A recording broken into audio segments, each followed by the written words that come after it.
el control de nuestra conducta en respuesta a una situación social o ambiental requiere una considerable habilidad.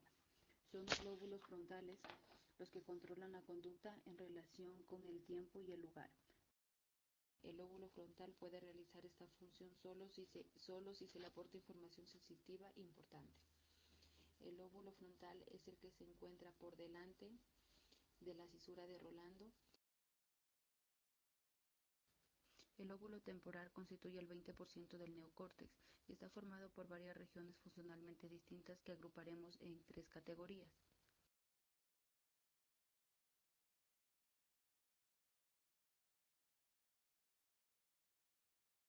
En cuanto a las conexiones de los lóbulos frontales, por un lado están las conexiones de las áreas motora y premotora y las conexiones de las áreas prefrontales. En primer lugar, vamos a hablar de las conexiones motora y premotora. La corteza motora y la corteza premotora forman parte de un sistema funcional que controla lo que es el movimiento. La corteza motora hace proyecciones hacia neuronas motoras espinales, hacia neuronas de nervios craneales y otras neuronas. Las espinales se encargan de movimientos de manos, pies. Las craneales corresponden para controlar algunos movimientos faciales y otras neuronas pueden ser como los ganglios basales y el núcleo rojo. El área premotora influye directamente en el movimiento a través de proyecciones córtico-espinales, proyecciones hacia la corteza motora y reciben proyecciones desde áreas parietales superiores, es decir, está relacionado con la ejecución de movimientos de los conexiones de las áreas prefrontales. Pueden considerarse como puntos terminales de las corrientes visual, dorsal y ventral. Luego está la corteza fronto-orbitaria, recibe vías aferentes del lóbulo temporal. Las conexiones van desde la corteza somatosensitiva, corteza gustativa, regiones olfatorias. Se proyecta hacia la amígdala y el hipocampo, por tanto va a influir en el sistema autónomo. Teoría de la función del lóbulo frontal. La función primordial del lóbulo temporal es la organización temporal de la conducta. Contiene sistemas de control que ejecutan estrategias como respuestas a señales tanto internas como externas. Estos sistemas se denominan funciones ejecutivas. Las funciones premotora y prefrontal contribuyen de manera diferente. La corteza premotora es la encargada de seleccionar los movimientos que van a ser ejecutados. Los primeros movimientos se hacen en respuesta a una señal ambiental. La última conducta puede ser valorada como una respuesta a un estímulo interno. La elección de una conducta responde a señales externas. La región motora suplementaria juega un papel importante porque colabora cuando no hay señal del entorno. La selección de movimientos de los miembros debe ser igual a la selección de movimientos de los ojos. La corteza prefrontal controla los procesos cognitivos de modo que se seleccionen los movimientos apropiados. Esta selección se ve controlada por señales internas, se refiere a la memoria temporal. Están las señales externas. Cuando la memoria temporal está limitada, se vuelven más dependientes de señales ambientales, que estas determinan la conducta. Están las señales de contexto, es decir, nuestra conducta varía en función del entorno. La conducta que es apropiada en un momento puede que no lo sea en otro momento. Y por último está la conciencia autoética, es decir, que nuestra conducta se ve afectada por una vida de experiencias y objetivos, es decir, por nuestro propio autoconocimiento. De acuerdo con la organización de los hemisferios izquierdo y derecho, el lóbulo frontal izquierdo tiene una función en los movimientos relacionados con el lenguaje, mientras que el lóbulo frontal derecho desempeña un papel en los movimientos no verbales como la expresión facial.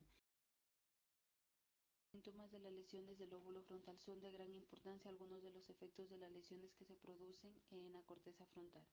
Se producen alteraciones en la función motora.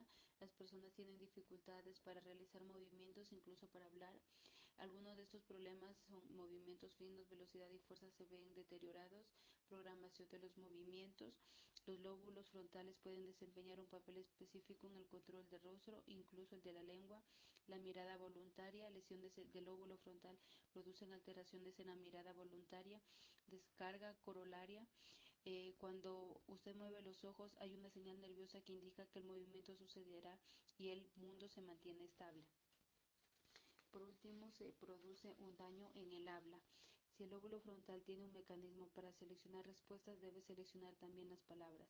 Se distinguen dos zonas de lenguaje, el área Broca y el área suplementaria del mensaje, que se considera que es una extensión del área motora suplementaria. Pérdida del pensamiento divergente. Se refiere a la variedad de respuestas a una única pregunta, mientras que el pensamiento convergente es una respuesta correcta a cada pregunta. Una lesión en el lóbulo frontal interfiere en la inteligencia requerida para el pensamiento divergente. Espontaneidad conductual. Las lesiones en los lóbulos frontales experimentan una pérdida espontánea del habla. Los pacientes con lesiones del lóbulo temporal tienen una pérdida general de la conducta espontánea. Se suelen mostrar perezosos, tienen dificultad para salir de la cama, vestirse o iniciar actividades cotidianas. Formación de estrategias. Tienen dificultades específicas en el desarrollo de planes, estrategias cognitivas nuevas para resolver problemas. Control ambiental de la conducta. Los pacientes con lesiones del lóbulo frontal tienen dificultad para utilizar información de señales ambientales con el fin de regular o modificar su conducta. Esta dificultad se manifiesta en la inhibición de respuesta, es decir, pérdida de inhibición de las respuestas después de una lesión del lóbulo frontal, asumir riesgos y romper reglas. Fallo frecuente para seguir las instrucciones en las tareas, incapacidad para modificar sus respuestas en las tareas de selección de tarjetas. Luego está la autorregulación, déficit de autorregulación de la conducta en situaciones no estructuradas, por la pérdida de conciencia autoética. Un daño en el lóbulo frontal ocasiona un déficit de la memoria temporal, deterioro de la conducta social y sexual. Estas dos conductas requieren respuestas flexibles ya que son dependientes de las señales contextuales. El daño más obvio y notable del lóbulo frontal se aprecia en el cambio pronunciado en la conducta social y en la personalidad. Se producen dos tipos de cambio en la personalidad, que se denominaron pseudodepresión y pseudopsicopatía. Los pacientes diagnosticados como pseudodepresivos muestran síntomas como apatía, indiferencia, pérdida de iniciativa, poca emoción manifiesta y escasa producción verbal. Los pacientes diagnosticados como pseudopáticos muestran una conducta inmadura, falta de diplomacia, lenguaje vulgar, conducta sexual. Síntomas asociados con lesiones del área facial. La resección unilateral del área cortical que representa la cara no produce ninguna pérdida crónica importante en el control sensitivo o motor del rostro, pero sí produce déficit crónico en discriminación fonética, deletreo, fluidez verbal y fluidez de diseños. Evaluación neuropsicológica de la lesión del lóbulo frontal. Algunos síntomas de la lesión del lóbulo frontal no son de fácil evaluación mediante pruebas neuropsicológicas. Existen algunas pruebas clínicas eficaces como la prueba de selección de tarjetas, la prueba de fluidez de palabras, la prueba de fluidez de diseños de Gottman. Dos pruebas, la Torre de Hanoi, la Torre de Londres.